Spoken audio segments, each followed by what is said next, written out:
سیدی یا حبیب اللہ۔ امر کی بحث۔ خاص کی اقسام میں سے ایک قسم امر بھی ہے، یعنی امر کا جو صیغہ ہے یہ بھی خاص ہوتا ہے، اس کا جو معنی اس سے ثابت ہوگا وہ معنی یقینی ہوگا اور قطعی ہوگا، اس پر عمل کرنا ضروری ہوگا۔ امر کہتے کسے ہیں؟ هو اللفظ الموضوع لطلب الفعل على سبیل الاستعلاء۔ امر وہ لفظ ہوتا ہے جو کسی فعل کو طلب کرنے کے لیے وضع کیا گیا ہو، علی سبیل الاستعلاء۔ استعلاء کا معنی ہوتا ہے بلند ہونا، بلند ہونے کے طور پر، یعنی کہ اپنے آپ کو بڑا سمجھ کر کسی سے کچھ طلب کرنا، اس کو امر کہا جاتا ہے۔ علی سبیل الاستعلاء، بڑا سمجھتے ہوئے یا بڑا ہونے یا بلند ہونے کے طریقے پر، بلند ہونے کے طریقے پر مطلب اپنے آپ کو بلند سمجھ کر، بڑا سمجھ کر تو کسی سے کچھ طلب کرنا، اس کو امر کہا جاتا ہے۔ آسان تعریف اس کی سمجھ آ گئی؟ اپنے آپ کو بلند سمجھ کر یا بڑا سمجھ کر کسی سے کچھ طلب کرنا امر کہلاتا ہے، چاہے وہ صیغہ وہ خاص صیغہ امر کی شکل میں ہو۔ کبھی یہ جو کسی سے کچھ طلب کرنا جو ہوتا ہے، کبھی یہ حقیقت میں امر کے صیغے کی صورت میں ہوتا ہے، کبھی امر کا صیغہ تو نہیں ہوتا لیکن طلب اس میں پائی جا رہی ہوتی ہے، جیسے کہ اقیم الصلاۃ، مطلب تو نماز قائم کر، یہ اقیم امر کا صیغہ ہے۔ اقیم الصلاۃ، یہ اقیم وہ بھی امر کا صیغہ ہے۔ کبھی وہ مضارع کا صیغہ ہوتا ہے اور اس سے پہلے لام امر آ جاتا ہے، جیسے لام امر بھی تو امر کا معنی دینے کے لیے آتا ہے، یہ فعل مضارع کو طلب کے معنی میں کر دیتا ہے، جیسے فرمایا فمن شہد منکم الشہر فلیصمہ، جو تم میں سے رمضان کا مہینہ دیکھے تو اسے چاہیے کہ وہ روزہ رکھے۔ یہ فلیصمہ اصل میں کیا تھا؟ لی یصمہ، سام یصوم پر لام امر داخل کیا، کیا ہو گیا؟ لی یصمہ۔ تو امر کس لیے؟ امر جو ہوتا ہے یہ طلب کے لیے آتا ہے، اپنے آپ کو بڑا سمجھ کر کسی سے کچھ طلب کرنا۔ اب طلب دو طریقوں سے ہو سکتی ہے، یا تو صیغہ امر کے ساتھ، یا پھر ہوگا تو وہ مضارع کا صیغہ لیکن اس پر لام امر داخل کیا ہوگا، یا پھر طلب اس طرح ہوگی کہ جملہ خبریہ ہوگا لیکن اس جملہ خبریہ سے امر اور طلب کا قصد کیا جائے گا، ہوگا تو وہ کون سا؟ جملہ خبریہ، لیکن وہ ہوگا کس معنی میں؟ طلب کے معنی میں ہوگا، جیسے کہ فرمایا والمطلقات یتربصن بانفسہن ثلاثۃ قروء، وہ عورتیں جن کو طلاق دی گئی ہو وہ روکے رکھیں گی اپنے آپ کو 3 قروء، 3 حیض روکے رکھیں گی۔ اب یہ جملہ خبریہ ہے، المطلقات مبتدا ہے، اگلا پورا جملہ اس کی خبر ہے، جملہ خبریہ ہے لیکن یہ طلب کے معنی میں ہے۔ عورتیں اپنے آپ کو 3 قروء روکے رکھیں گی، اور کیا مطلب کہ انہیں چاہیے کہ وہ ضرور اپنے آپ کو روکے رکھیں، یعنی ان کی عدت 3 مہینے گزارنا ان پر ضروری ہے۔ اب یہ تھا تو صیغہ جملہ خبریہ، لیکن معنی کس کا دے رہا ہے؟ طلب کا۔ تو طلب امر کس لیے ہوتا ہے؟ اپنے آپ کو بڑا سمجھ کر کسی سے کچھ طلب کرنا۔ یہ طلب امر کے صیغے سے بھی ہو سکتی ہے، یا مضارع کا صیغہ ہو اس پر لام امر آ جائے، یا جملہ خبریہ ہو لیکن اس سے طلب کا معنی اس سے مراد ہو۔ امر کے معنی، امر بہت سے معنی پر دلالت کرتا ہے۔ امر کا حقیقت میں جو معنی ہے نا، جو معنی اصلی ہے وہ وجوب ہے۔ امر ہمیشہ وجوب کے لیے آتا ہے، لیکن اگر کسی اور معنی کی کوئی دلیل اور قرینہ پایا جائے تو کوئی اور معنی اب اس سے مراد لیا جا سکتا ہے۔ امر سے 16 معنی مراد لیے جاتے ہیں لیکن اس کا حقیقی معنی کیا ہے؟ وجوب۔ امر جب بھی دیا جائے تو وہ کس لیے آتا ہے؟ وجوب کے لیے، مطلب جس کام کا ہم نے حکم دیا، امر دیا تو وہ کام کرنا کیا ہے؟ واجب ہے۔ لیکن اگر کسی اور معنی پر کوئی دلیل اور قرینہ پایا جائے پھر اور معنی مراد لیا جا سکتا ہے۔ اب دیکھیں وہ کون کون سے معنی مراد لیے جا سکتے ہیں۔ امر وجوب کے لیے ہوتا ہے، پہلا معنی اس کا اقیم الصلاۃ، تم نماز قائم کرو اور زکوٰۃ دو، یہ دونوں، نماز پڑھنا بھی فرض اور زکوٰۃ بھی فرض، تو یہ وجوب کے لیے ہو گیا۔ ندب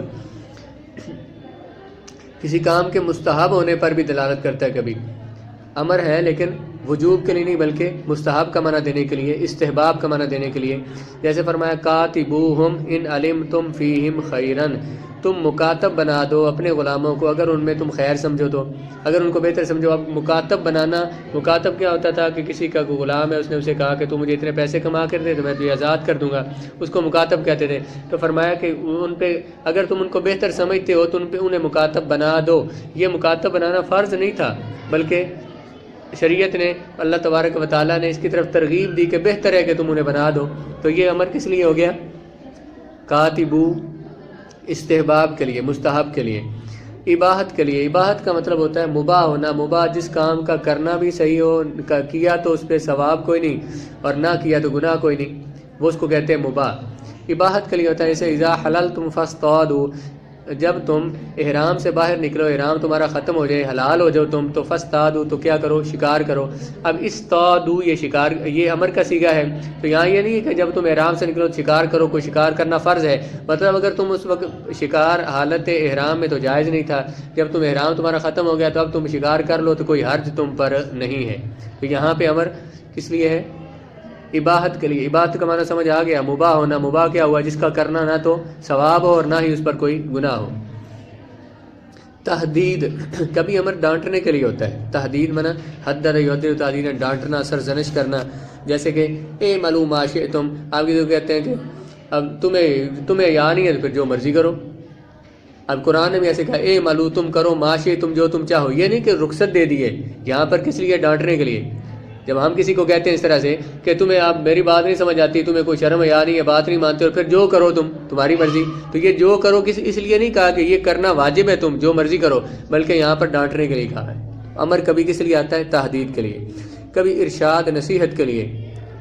جو پانچواں منع، یا ایھا الذین آمنوا اذا تداینتم بدین الی اجل مسمی فاکتبوہ، اے ایمان والو جب تم قرضہ دو کسی کو، تداینتم دین قرضہ، تداینتم آپس میں قرضہ دو کسی کو، الی اجل مسمی مخصوص مدت تک، فاکتبوہ تو تم اس کو لکھ لیا کرو۔ اکتبو امر کا صیغہ ہے، یہاں پہ یہ نہ تو لکھنا فرض ہے نہ لکھنا مستحب ہے، نصیحت فرمائی کہ لکھ لیا کرو، اچھا ہوتا ہے، بعد میں تمہیں بھول نہ جائے، پھر تمہیں آپس میں لڑائیاں نہ ہو جائیں، تو یہاں ارشاد کے لیے، ہدایت دینے کے لیے، نصیحت کے لیے فرمایا۔ سمجھ آ گیا؟ یہ امر کس لیے ہے؟ ارشاد اور نصیحت کے لیے، بہتری کے لیے، تمہارے لیے بہتری ہے کہ لکھ لیا کرو، اس کے تمہیں فائدے ہوں گے، بعد میں اختلاف نہیں ہوگا۔ تأدیب کے لیے، ادب سکھانے کے لیے، جیسے رسول اللہ علیہ والسلام نے حضرت عبداللہ بن عباس رضی اللہ تعالیٰ عنہ کو فرمایا کل مما یلیک، تم کھاؤ اپنے سامنے سے، کل امر کا صیغہ ہے، تو حضور نے ادب سکھانے کے لیے، ایک اچھی بات سکھانے کے لیے، کبھی ادب کے لیے ہوتا ہے، تادیب کے لیے۔ تعجیز، کسی کو عاجز کرنے کے لیے کبھی امر کا صیغہ ہوتا ہے۔ عاجز کرنا مطلب کوئی کام وہ بندہ نہیں کر سکتا، کام کرنے سے عاجز ہے، کمزور ہے، جیسے فرمایا فَأْتُوا بِسُورَةٍ مِّن مِّثْلِهِ، اللہ تعالیٰ نے فرمایا تم ایک صورت لے آؤ اس جیسی، چیلنج کیا کافروں کو، اگر تم یہ کہتے ہو کہ رسول اللہ اپنی طرف سے گھڑ کے لاتے ہیں، اپنی طرف سے بنا کے لاتے ہیں، فَأْتُوا بِسُورَةٍ مِّن مِّثْلِهِ، تو اس جیسی ایک صورت ہی لے آؤ۔ تو یہ یہاں پہ یہ نہیں کہا حکم ہو رہا کہ ضرور تم صورت بنا کے لاؤ، بلکہ یہ کہنے کا مطلب یہ تھا تم ہرگز نہیں لا سکتے، اگر لا سکتے ہو تو لے آؤ۔ تو یہ انہیں عاجز کرنے کے لیے، ان کا عجز ثابت کرنے کے لیے، اگر تم یہ کہتے ہو کہ تم اس جیسا کلام، تم بھی عربی ہو تو اس جیسا کلام تم بھی بنا کے لے آؤ۔ دعا، کبھی امر دعا کے لیے آتا ہے، جیسے ربنا اغفر لی ولوالدی، اغفر بخش دے مجھے، یہ امر کا صیغہ ہے، لیکن یہ ہے کس لیے؟ یہاں پر دعا کے لیے۔ اس طرح سے امتنان، امتنان مطلب احسان جتلانا، احسان کا اظہار کرنا، تو کلو مما رزقکم اللہ، اللہ تعالیٰ نے فرمایا جو اللہ نے تمہیں رزق دیا اس میں سے کھاؤ، اس میں سے کھاؤ، تو یہاں بطور احسان ذکر کیا جا رہا ہے کہ ہمیں رزق دیتے ہیں تو اب جو جتنا تمہیں رزق ملا ہے تم کھا سکتے ہو۔ اکرام، کبھی امر عزت احترام کے لیے ہوتا ہے، جیسے ادخلوها بسلام، تم جنت میں داخل ہو جاؤ سلامتی کے ساتھ۔ ادخلو یہاں پر یہ امر ہے ادخلو، اور یہ عزت اکرام کے لیے۔ کبھی اہانت کے لیے آتا ہے، اہانت بیزتی کے لیے، توہین کے لیے آتا ہے، جیسے ذق انک انت العزیز الکریم، دوزخ میں جہنمی کو کہا جائے گا ذق، ذاق کا ذوق کا ویسے معنی ہوتا ہے چکھنا، تو چکھتا بندہ اس چیز کو جو مزے کی ہو، لیکن وہاں پہ کافر کو کیا جائے گا ذق، تم انک انت العزیز الکریم، تو بڑی عزت والا ہے، چکھ ہی عذاب۔ تو یہاں پہ امر ذق امر کا صیغہ ہے، لیکن یہ ان کی توہین کے لیے آیا ہے، انہیں ڈانٹنے کے لیے آیا ہے، نہ کہ ان کی عزت کے لیے آیا ہے۔ سمجھ آ گئی ہے؟ اب امر کے یہ معنی بیان ہو گئے، 11 یہاں بیان ہوئے، میں سے 16 معنی میں استعمال ہوتا ہے، باقی پھر اس میں سے کسی اور کتاب سے بیان کر دوں گا۔ اب غور طلب امر یہ ہے کہ کیا صیغہ امر کی دلالت مذکورہ تمام معنی پر حقیقی ہے، یعنی ان تمام معنوں پر یہ دلالت کرتا ہے، یہ اس کے حقیقی معنی ہیں، یا مجازی اس کی دلالت ہے، یعنی یہ اس کے مجازی معنی ہیں۔ تو اس میں متفق علیہ امر یہ ہے کہ جب صیغہ امر ہر قسم کے قرینہ سے خالی ہو تو معنی وجوب، ندب اور اباحت اس پر اس کی دلالت حقیقی ہوتی ہے۔ جب امر کا صیغہ مطلق آئے، اس کے ساتھ کوئی اور دلیل، کوئی اور کسی اور معنی کی طرف اس کو پھیرنے والی کوئی دلیل موجود نہ ہو، امر کا صیغہ مطلق ہو، اب یہ وجوب کے لیے بھی آتا ہے، استحباب کے لیے بھی، اور اور مباح کام کے لیے بھی. دیکھیں نا اللہ نے جس کام کا حکم فرمایا مثلا نماز پڑھو، اس سے کیا ثابت ہوا کہ نماز پڑھنا واجب ہے. تو جب واجب ہے نماز پڑھنا تو نماز پڑھنا مستحب بھی ہے کہ کوئی نہیں، اچھا عمل بھی ہے نا. اس طرح سے مباح بھی ہے. یعنی یہ تین چیزیں کم از کم جہاں بھی امر آئے گا تو اس کے لیے امر عام طور پہ وجوب کے لیے آئے گا. جہاں وجوب ہوگا وہاں اباحت بھی ہوگی اور کیا ہوگا، ندب بھی. یعنی وہ مباح بھی کام ہوگا اور وہ مستحب بھی ہوگا. اور دیگر تمام معنی پر ان معنوں پر اس کی دلالت حقیقی ہے، حقیقت میں ان معنی پر دلالت کرتا ہے، اور باقی معنی پر اس کی دلالت مجازی ہے. پھر محققین کے درمیان اس میں اختلاف ہے کہ کیا مذکورہ تین معنی کے لیے امر کا صیغہ وضع کیا گیا ہے یا ان میں سے بعض کے لیے. امر کا صیغہ جو ہے اس کی بنیاد، اس کو وضع بنایا کس لیے گیا؟ ان تینوں معنی کے لیے بنایا گیا ہے، وجوب کے لیے اور ندب استحباب کے لیے اور اباحت مباح ہونے کے لیے بنایا گیا ہے، یا ان میں سے کسی ایک معنی کے لیے اس کی وضع کی گئی ہے؟ یعنی امر کا صیغہ جب بنا ہے اس کی وضع کس لیے ہے؟ ان تینوں معنی کے لیے یا تینوں میں سے کسی ایک معنی کے لیے؟ تو اس ضمن میں متعدد اقوال ہیں. جمہور علماء کا نظریہ یہ ہے کہ الامر للوجوب، کہ جب صیغہ امر مطلق بولا جائے تو وہ وجوب پر ہی دلالت کرتا ہے، اور اس کا معنی حقیقی بھی یہی ہوتا ہے کہ امر وجوب کے لیے ہے. جبکہ دیگر معنی پر اس کی دلالت مجازی ہوتی ہے. کسی اور معنی پر اس کی مجازی دلالت ہوگی، حقیقی معنی اس کا کیا ہے؟ وجوب. یعنی یہی نظریہ صحت کے زیادہ قریب ہے، مطلب یہی بات زیادہ صحیح ہے، اور اسی کی تائید قرآن اور سنت سے ہوتی ہے کہ امر جب بھی آتا ہے کس لیے آتا ہے؟ وجوب کے لیے. جیسے اللہ تعالیٰ نے فرمایا فَلْيَحْذَرِ الَّذِينَ يُخَالِفُونَ عَنْ أَمْرِهِ، انہیں چاہیے کہ جو اللہ کے حکم کی مخالفت کرتے ہیں وہ ڈریں. کس سے؟ ان تصیبہم فتنۃ، کہ کہیں اس مخالفت میں انہیں فتنہ نہ پہنچ جائے یا عذاب علیم نہ ہو جائے. جو اللہ کے حکم کی مخالفت کرتے ہیں وہ ڈریں. ڈرانے کا مطلب کیا ہوا؟ وعید سنائی جا رہی ہے کہ اگر تم اللہ کے حکم کی مخالفت نہ کرو، مخالفت کرو گے تمہیں عذاب علیم ہوگا. تو وعید کس بات پہ ہوتی ہے؟ گناہ کرنے پر. وعید کس بات پہ ہوگی؟ گناہ کرنے پر. تو مطلب یہ ہوا کہ اللہ کے امر پر جب تم عمل نہیں کرو گے تمہیں گناہ ہوگا تو عذاب علیم ہوگا. تو مطلب اللہ کے امر پر عمل کرنا پھر لازم ہوا. نہیں بات سمجھ آئی؟ ڈریں وہ جو کہ اللہ کے امر کی مخالفت کرتے ہیں. کس سے ڈریں؟ عذاب سے ڈریں. اللہ کے امر کی مخالفت کریں گے تو عذاب ہوگا. اس کا مطلب ہے امر پر اس کی مخالفت کریں گے تو عذاب کیوں ہوگا بھلا؟ کیونکہ اس کا کرنا واجب تھا، اسی وجہ سے اس کے نہ کرنے پر عذاب ہوگا.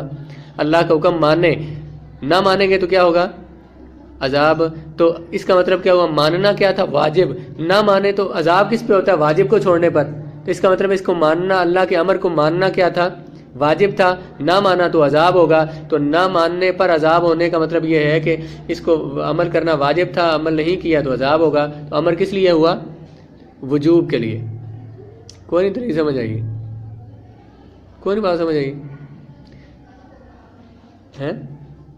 ڈرے وہ جو یخالفون عن امری، جو اللہ کے امر کی حکم کی مخالفت کرتے ہیں، وہ ڈریں کس سے؟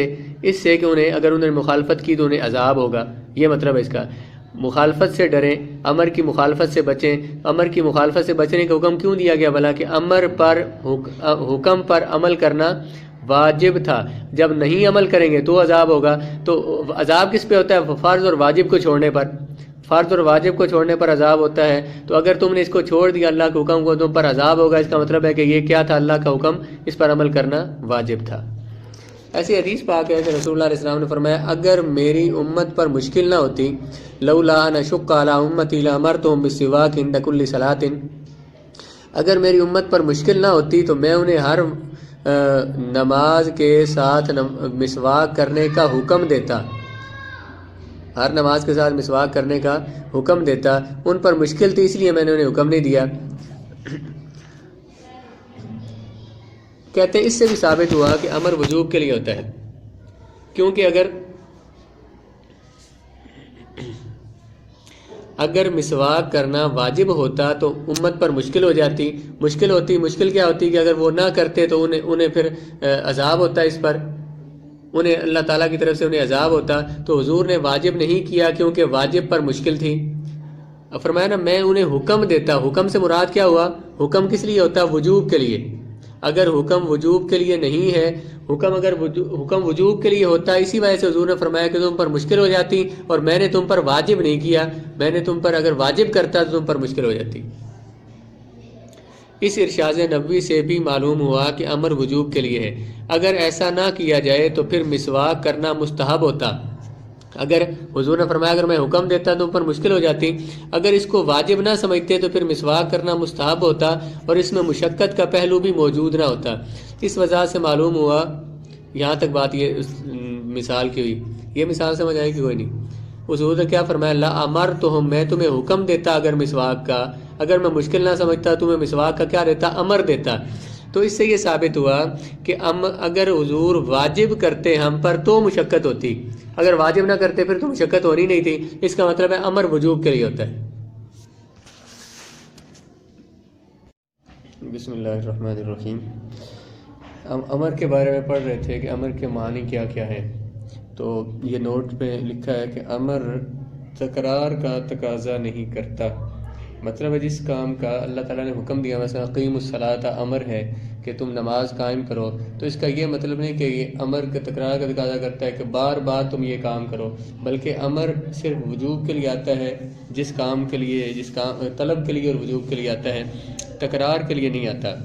صیغہ امر لغوی طور پر صرف فعل معمور بہ کی طلب پر دلالت کرتا ہے، جس کام کا حکم دیا گیا معمور بہ اس کی طلب پر دلالت کرتا ہے، اس کے تکرار پر دلالت نہیں کرتا، یعنی اس سے یہ ثابت نہیں ہوتا کہ اس کو بار بار اس فعل کو کریں، صرف یہ ہے کہ ایک دفعہ اسے اللہ تعالیٰ نے، شریعت نے اسے طلب کیا ہے، اور اسے فوراً بجا لانے کے وجوب پر دلالت نہیں کرتا۔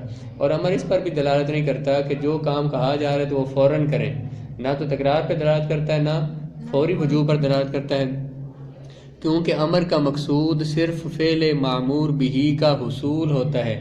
امر اس لیے آتا ہے کہ جس کام کا حکم دیا گیا ہے اس کو حاصل کیا جائے، وہ کام ہو، اور یہ کسی وقت بھی ایک بار بجا لانے سے وہ والا جو وجوب کا اور جو طلب ہے وہ حاصل ہو جاتی ہے۔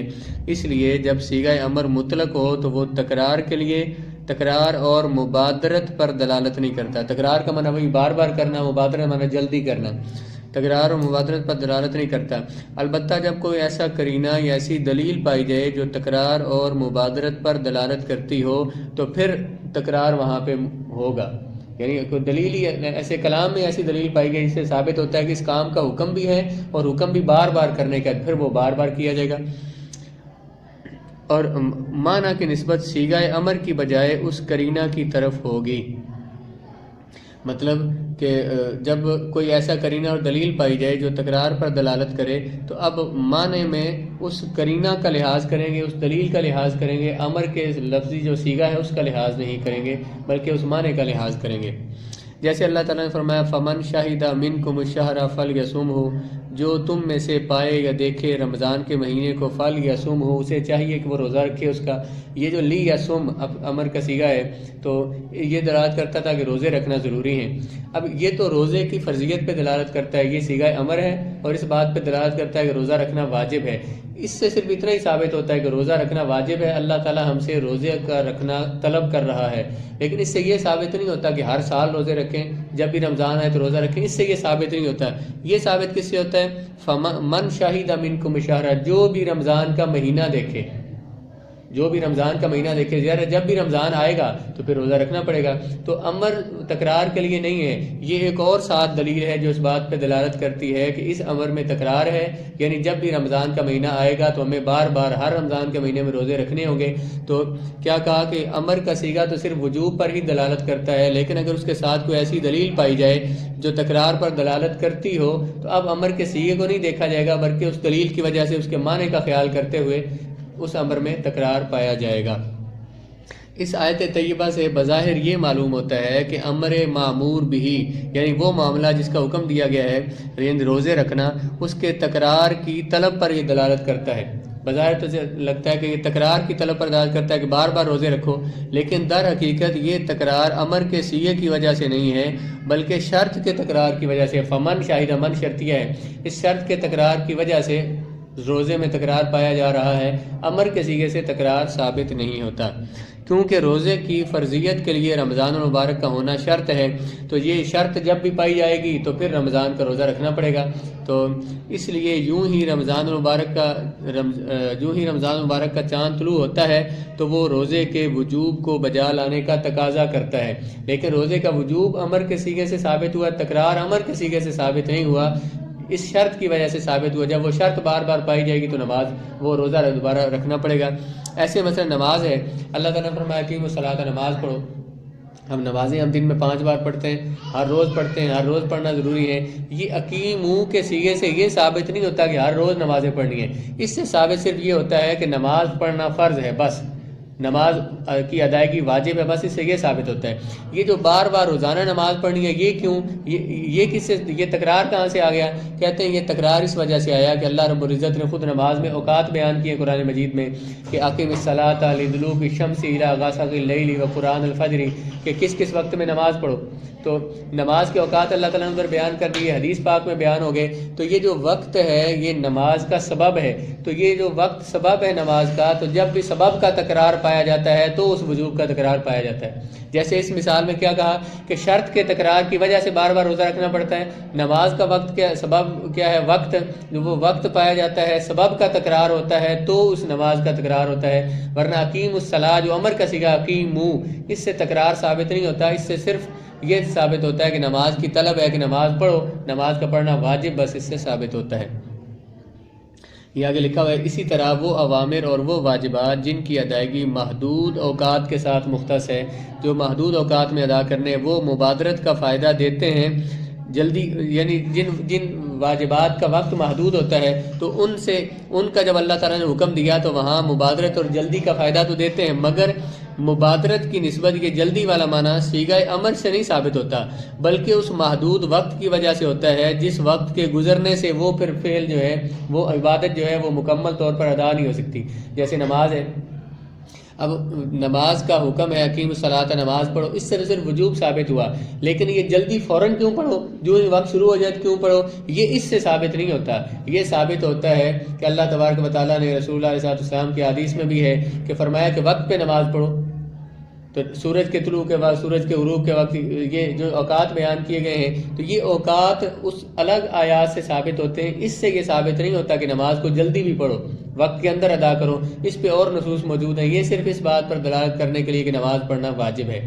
اب تک یہ امر کے پوری بحث کا خلاصہ یہ ہوا کہ امر جو ہوتا ہے یہ امر لفظ خاص ہوتا ہے، امر کا صیغہ جو یہ خاص صیغہ ہے، خاص وہ ہوتا ہے جس کا معنی متعین ہوتا ہے، قطعی اور یقینی ہوتا ہے، اس کے معنی میں کمی اور زیادتی جائز نہیں ہوتی۔ تو امر کا معنی کیا ہے؟ وجوب۔